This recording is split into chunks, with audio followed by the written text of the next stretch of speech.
Good morning. Good morning. This is Doing Relationships Right. I'm Jennifer Hurvitz, and I'm your host every single Tuesday and Friday. And today's Tuesday, and I have an awesome guest. I always have awesome guests because that's what I do. I bring you awesome guests. So Randi Levinson is here. Are you Dr. Randi Levinson or just... No, just Randi Levinson. Okay, I was going to say doctor. I was going to give you a title, but now you're a relationship therapist and a certified clinical sexologist. Yes. My favorite person to have here because I love talking about sex. It's right. my favorite topic and how we have it and how we don't have it. So I have Randi Levinson here. I'm so happy to have you here. How are you, honey? I'm great. Thanks for having me. I'm so really excited after all this time of connecting on Instagram. And then I stalked you.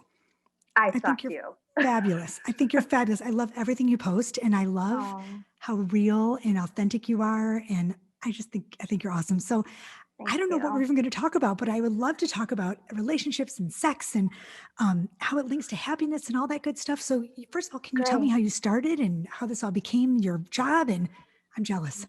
Yeah. When I started my master's degree to become a therapist, it pretty much as soon as I started studying, I knew that love, sex, and relationships was going to be my thing.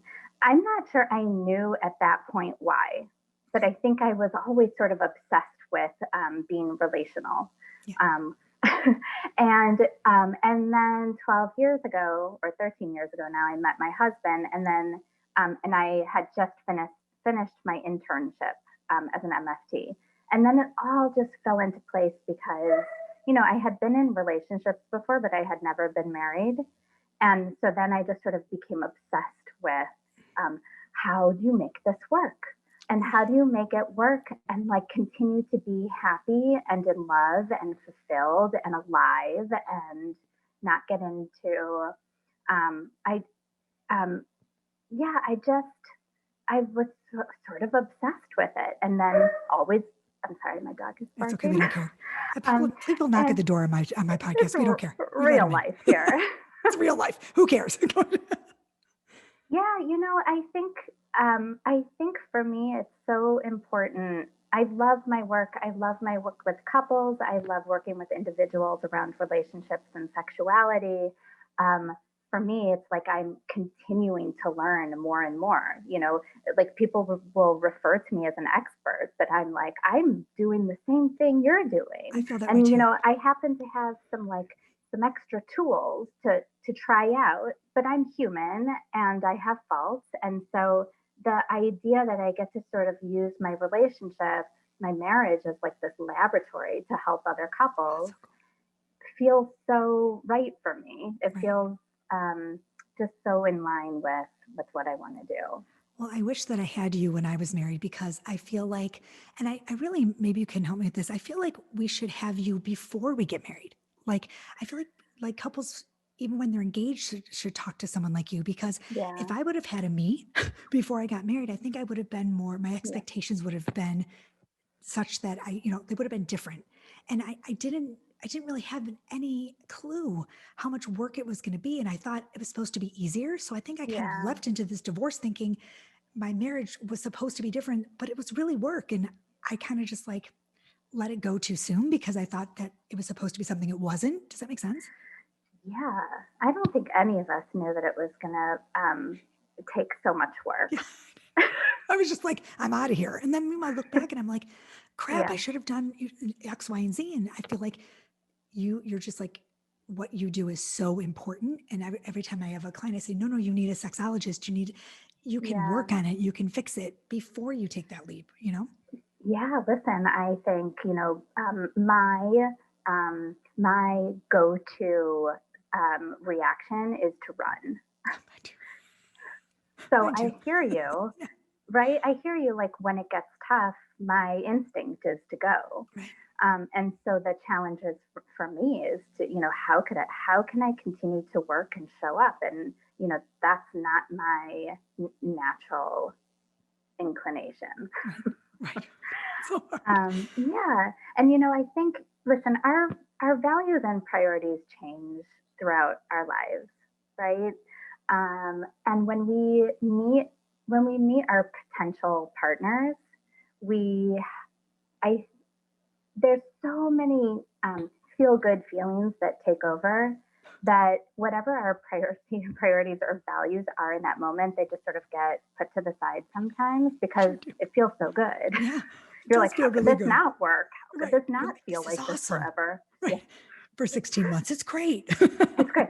And okay, so the number one thing I hear from couples that come to me that are in long-term marriages are Mm, that when they got together, um, sometimes sex was just easy because they were in this sort of honeymoon phase and they had all those surging hormones and neurotransmitters firing off that it just was easy. sure. You didn't have to work at sex. So a lot of people don't prioritize or value sex in their sort of what they would propose to their potential partners that what is valued for them long term. So often sex gets sort of put, it's like the lowest priority, and by it never getting sort of prioritized from the beginning, right, Right. and having compatibility there Sure. between two people, it's the first thing in a long term marriage that starts to show up, and Right. that oftentimes breaks people up. Isn't that interesting? Yeah, Oh yeah, my it's God. And fascinating. it seems so like duh, like such an aha dumb, like, of course, right? But I Yeah. feel like if you don't, I love you. I think this is great. Yeah.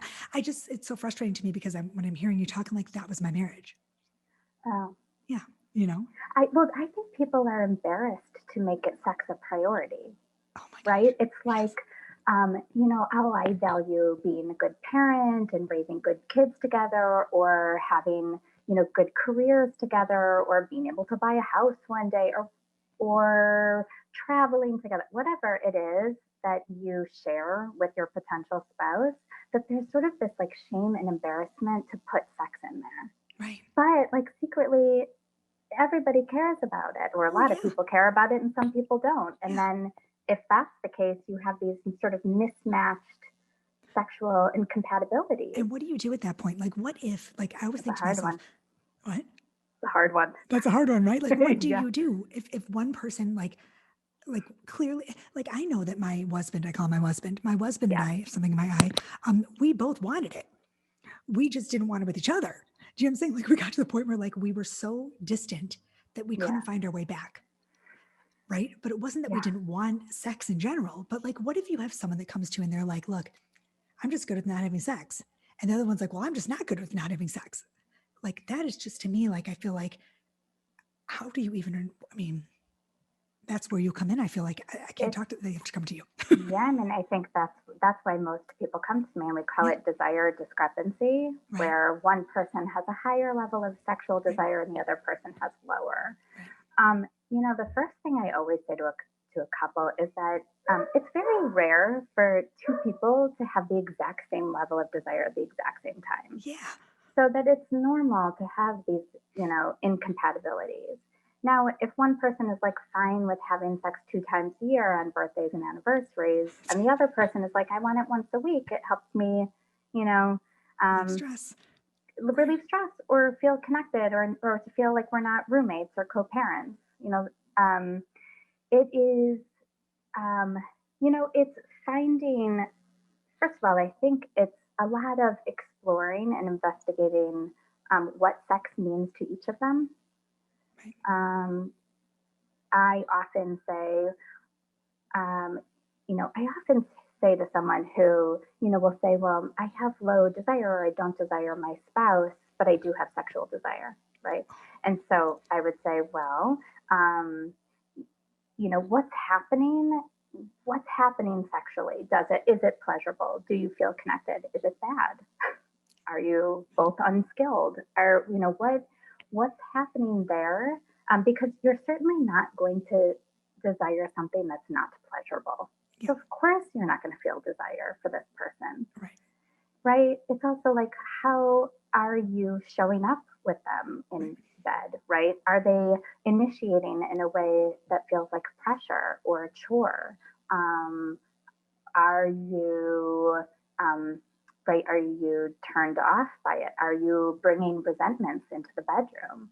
Is Right. That's there a huge thing. power and struggle, power and control struggle happening in the relationship? Do you feel distant? There's so many things that can contribute to loss of desire. Right. I don't think you just all of a sudden lose desire for your spouse. Right. You lose desire because there are things that are turning you off in the dynamic between the two of you. Absolutely. Yeah, I feel like that. My boyfriend and I, we've been together 4 years, and I feel like there are some days that I'm just like, I just don't, ew, like I just don't want it. It's not him.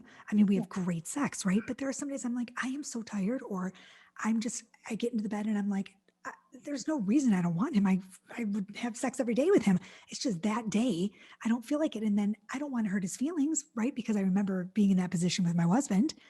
And so I'm like, it's always that like, how do you say it? How do you not say it? How do you don't want to, and even 4 years together is still new to me, Mm-hmm. even though I've known him longer than I knew my husband before we got married.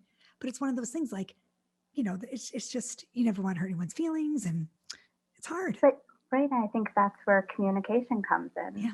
It's being able to sort of bring light to it, Yeah. right? Like you don't have to have sex every day, Right. but you can joke around and say, listen, I'm so exhausted. So let's put it in the calendar so I can free myself up and give That's one of my myself favorite some things. time and energy. Do you agree with that, by the way? Do you agree with calendar, like making a date in the calendar? Absolutely. Oh, good. I do too. That's what I tell my clients that all the time. Okay. I love putting it in the calendar. Me too. So that you have that day, like you get to prepare for it in any way that's my you biggest want, thing, like anticipation, right? It's like sexy. Oh yeah, I'll notice that my form of exercise is running on the treadmill and watching crappy shows. That's just what I do. I don't run on the treadmill and watch crappy shows. That's me. I sit in my bed and watch them. I wish I would get a treadmill.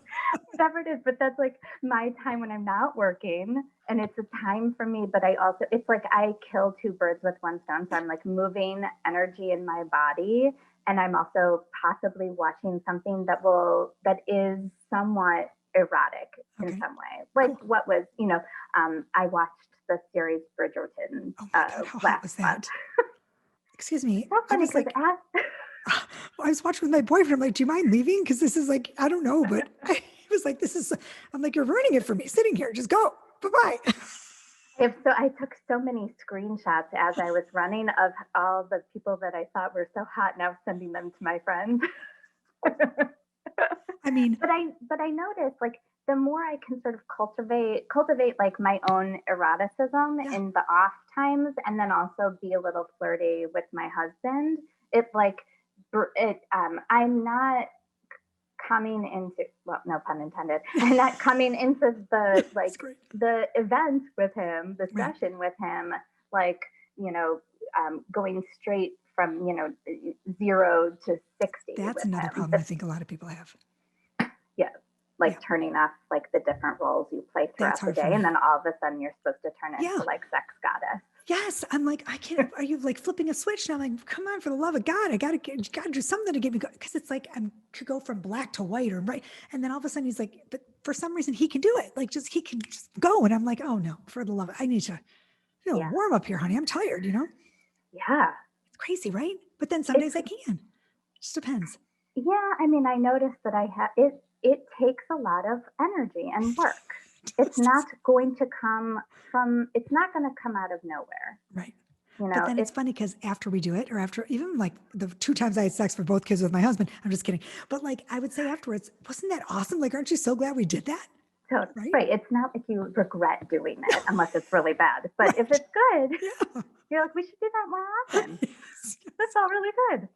I'm wow, let's do that again. Every time. I'm never oh, that was the worst. It's just so funny how humans are so interesting to me. We're all just, this whole thing is just, The Soberlink system is designed to make parenting time safer with real-time remote alcohol monitoring. Soberlink uniquely combines a breathalyzer with wireless connectivity and is the only system that includes facial recognition, tamper detection, and advanced reporting. Parents can submit a test anytime, anywhere, thanks to Soberlink's wireless technology, which delivers test results by text message or email to the concerned parties. Simplify co-parenting arrangements by using the system that provides transparency and proof of sobriety throughout the day. Flexible schedules combined with real-time delivery of results make Soberlink the experts in remote alcohol monitoring technology. It's my pleasure to offer my listeners $50 off your device. Just email info@soberlink.com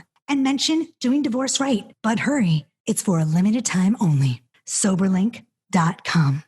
Yeah. So like, I often ask my couples if they experience that, like if they experience that, that feeling after sex of like, oh, that was so great. Why don't we do that more? Yeah. It's like, why, what's happening in your day-to-day life that feeling isn't a priority for you? Like, why are all these other things a priority over sex and sexual connection, right? Like, can the dishes wait? Can you put your kids in front of a movie? Right, it's like, but a lot of, and that's why sometimes, when I inquire about that, they are sort of using, if they don't want to have sex with their spouse for whatever reason, they're using all these other life events and things that they think they need to do as a way, sort of as an excuse to not be sexual instead of just sort of. And then the husband's working. Like, or the wife, they're resentful when they get there because they're like, I can't believe she's putting the dishes or the kids in front of me. Right. What does that say? Well, that was me. I was like, I was always putting the kids before him.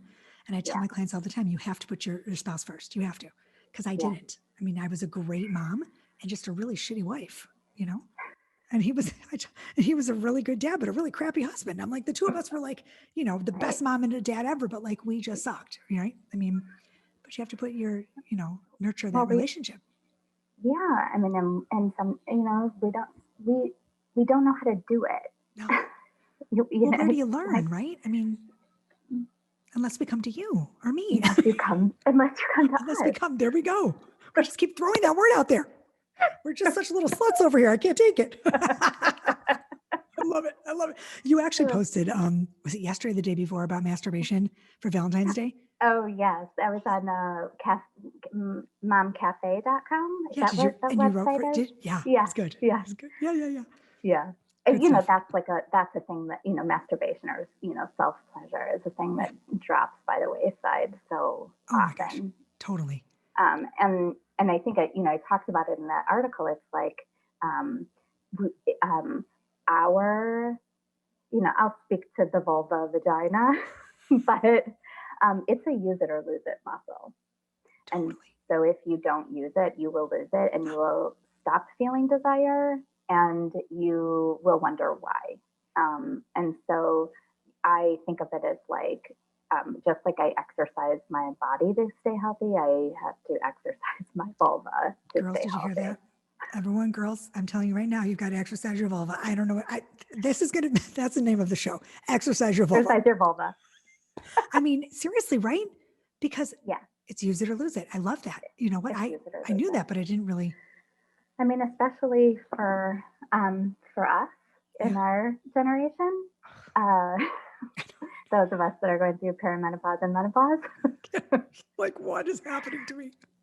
Yeah, there's we have to take care of it. Yep. We have to. We have to take care of it. And I think that, like, I don't remember ever talking with my mom ever about masturbation, but I talk about it with my kids all the time, which is so funny. They're boys, and they don't talk. They say to me, "We don't want to talk about it with Dad. We're embarrassed." I'm like, how did this happen? And I hear more about the two of them. I mean, I have 18-year-old and 17-year-old, and I hear more about the two of them and their penises. I'm sure they're thrilled right now.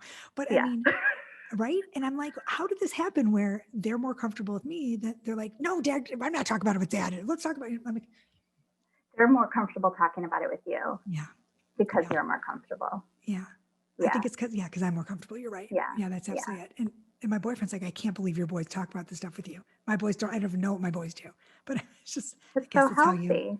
Yeah, Yeah, I it's so think, healthy. It's normal. yeah, I mean, I grew up in a home where that was never shunned, right, where I didn't grow up in a home, I have a lot of religious clients that come to me where they have a lot of shame around masturbation and sex because right, they grew up in a religious home sure, and it was a sin to touch yourself. So, there's that, yeah, there's that.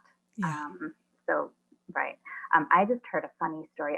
My father is turning 82 this year. Oh, happy birthday. And he called me just a couple of weeks ago, and he told. Now, my mother died as a child Oh, when I was 13, so I oh, I didn't didn't know that. get to, I didn't get any of this information from her. So he called me 2 weeks ago and told me the story how my mother used to go to sex toy parties with her friends every month and come home with the I toy. love that. Like, See, maybe that, look at, I that's where you know. got He it. said, "You're your daughter's mother." I mean, mother is daughter. I love that. I love it. I It's so love funny. that. I love, Yeah. I wrote a screenplay, uh, and part of, I have a scene in it where they go to a sex toy party. It's just, it's, I think we have to talk about it, right? We have to talk about it. We have to normalize it. We have to talk about the things that work and the things that don't work and not feel shame around it. Right. It's the, what is the saying? You're only as sick as your secrets. Oh, I So like when you that. hold on to them, right, you feel shame over them. But when you start to talk about it freely and openly, the shame gets released. Right. So what about, this is, I always ask this question because I think it's so interesting. What about men who are um, intimidated by sex toys, who don't like, I've always had men that like are fine with them and like enjoy them and bring them on. But like, what about those guys? I have friends who are like, oh no, my husband will not have a sex toy in the bed. I'm like, okay, no judgment. But like, what do you Yeah. do? Like, that's like, I feel like that's a lot of women. Their men feel intimidated or they're jealous. They're Yeah. not even jealous, but like, they're not, they think it's for them to use by themselves and it Hmm. shouldn't be part of their, is that You normal? I know, mean, is that not normal? I think that most heterosexual men want to be able to know that they can please their woman. And when that toy is introduced, it threatens their, I guess, ego. I see. And what I do is help them explore what their beliefs are around their Oh, own sexuality, yes. their own performance, um, and the idea is to sort of emancipate the woman's sexuality Yeah. from his, so that he knows that she's in charge of her own pleasure and her own orgasm, and that he's not responsible for Oh, it. that's so important, isn't it? Yeah. Oh yeah. Because Yeah. then you feel bad when you don't have an orgasm and your guy's like, oh my gosh, I'm so sorry to me. I'm like, it's not your Yeah. fault. Like, I got this. Yeah, I think my husband and I just had this conversation recently. Yeah. I think that, evolutionarily speaking, that um, when a woman can find pleasure alone or with something else, the a man knows that it is very easy for a woman to go out in the world and get sex whenever she wants to, right? And Mhm. so if he's not doing a good enough job, Sure. I think subconsciously he feels she can get it anywhere else if she can't get it with me, right? So So it's like it's like an evolutionary threat, yeah, right? yeah, yeah. So they're a little threatened. They think that if she's not going to stick around, if I'm not good enough. Yeah. But, Oh, my job with them is to help see, them decondition that belief good. system. Yeah. Because Yeah. that's not the case. No, Yeah, no. And no. there's, We want him to see his partner in pleasure and yeah, able to give herself pleasure or use whatever she needs in order to feel pleasure. right. And Because some he's women, he's not responsible for it. right. Because some Yeah. women have a really hard time having an orgasm. Yeah. They And need it's, they need the big machinery. yes, they do. And everybody comes. That's it. The whole everybody. And I Right, always say, right. everybody's coming. That's it. Everybody's coming. Everyone in this bed. I don't care who it is. We're not getting out until everybody comes. I love it. One more question before you go, because I think this Sure. is really awesome. You posted something about sex and happiness and how it's the correlation between the two, and that oftentimes it goes together, but too much doesn't always mean right. Am I right or something like that? Yes. Explain this to me. Yeah, Justin Lee Miller, who's a sex researcher, I'm pretty sure he did this study. I'm not 100% sure, but so the study was how much sex can sustain a happy marriage. And the answer was once a week sex makes a couple happier and happy. More than once a week doesn't make them happier. So you want to just aim for once a week. If you have more, great, but that doesn't mean your relationship is going to be happier because you're doing it more. Aim for the once a week. Okay, so once a week makes you happy, but more than once a week doesn't necessarily make you happier. Right. Oh my God, that's awesome. Isn't that awesome? Yes. I know. So listen, it takes the pressure off. Yeah. You know, once a week, I think it's like you do it for the good of the relationship. You do it to feel good together. You do it to take a moment outside of like what your day-to-day life is with each other. And you're doing something that says, hey, we're not family. Right. We're not roommates. Right. We're not best friends. We're not best friends. Right. And we're not parents. Right. I have a girlfriend who used to have, she still does. She's married 24 years and she has sex every Friday on Shabbat. Oh. Every Friday night. That's when she does it. She's like, look, I don't care what's happening. We're having sex every Friday night. And she is every day. And I swear to you, that's like, she shaves, she does her thing, he does his thing, he knows he's coming over from work, the kids, she doesn't care. She's like, this is our night. And I'm like, and it's worked for her, and she's married 20, I mean, I think that's awesome. Yeah, I do too. And I think that, you know, what often happens is that there is this feeling that is one more thing that you have to do. And so a lot of couples feel like it's just another chore that needs to be checked off. And I think whenever you get that feeling, I think, you know, when I think about it, it's every time you want to sort of turn away from your partner, practice stopping and turning towards your partner and moving towards them and seeing what that feels like. Yeah. You know, sometimes when I get that feeling and I'm like, I will look at Jim and I'll be like, I'll think of all the really good things he is, like all the really good, yummy human, like stuff that he brings to the table, because my day has been I'm so overwhelmed by what's going on and I can't connect with him. And I don't even say it out loud. I just kind of do like a check in my head of why he's here and how good he is and all the good stuff that he brings to me and how important our relationship is. And then I'm like, okay, I'm good. And then it's so lovely. Yeah. You know what I mean? Yeah. Yeah. Makes me cry sometimes, I think. No, it's lovely. You know, Esther Perel, you know, she said that, you know, when you walk in the house, when you're about to walk in the house after your long day, there is this moment where you have a choice to either see all of the negative in your partner or all of the positives in your partner. And it has to be a conscious choice to see the positives. Because the default is like, it's going to get ugly. You're absolutely right. Negative. Yeah. And that's what I did with my ex-husband. I didn't choose to be happy. I chose to be a bitch 24/7. I was just resentful and angry and bitchy and emasculating. And I knew I was doing it. I just didn't know how to stop it. Yeah. But I say to people all the time, you have choice. You can just make it. Just make the choice to be. It is a choice. It is, right? Don't you think? Yeah, 100%. People don't blame me. Yeah. But now they have you too. So good. I have some backup here, Randi. That's all I have to say. Everyone, do you hear me? We're all growing. I've been here for 2 years and no one believes me, but now I have you. So this is good. That's it. Case closed. We're done. Cast over. And thank you very much. Okay, Randi, where can everybody find you besides stalking you on Instagram? Because that's what I do. So my Instagram, you know, I'm not public, so it's just for people that know me and my friends. Yep. You can find me at my website, which is randilevinson.com, Randi with an I, and you can find my phone number and everything there. Okay, so people, do you do coaching or what you do to everybody around? Everybody can find you. I do it everywhere in the world. Oh, I love that because I have globally people listen to me in 60 different countries. I do. If we can find, you know, figure out the time zone converter, which is not my area of specialty. I could barely get you on Zoom today. I couldn't even figure that out. What do you mean? People are like, I'm in PST, I'm EST, whatever. Just that's how I am. Yeah. I loved having you, Randi. Thank you so much. Okay, so Randi Levinson, you can find her on her email is randilevinson.com. She's going to be in the show notes. Everything's going to be there. I love you, Randi. Thank you. I love Relationship therapist, certified clinical sexologist, fabulous human, and I love you and thank you. And you know what to do. where to find me, jenniferhurvitz.com, or, all over the place, whatever. Listen to Doing Relationships Right and just do something great today. Do something fun, meditate or watch a sexy show or something and masturbate and buy a new sex toy. And oh my gosh, this was fun. I had the best time. Thank you everybody for listening. As usual, I'm Jennifer Hurvitz. Peace, love, and so much truth. Have a good day. Bye.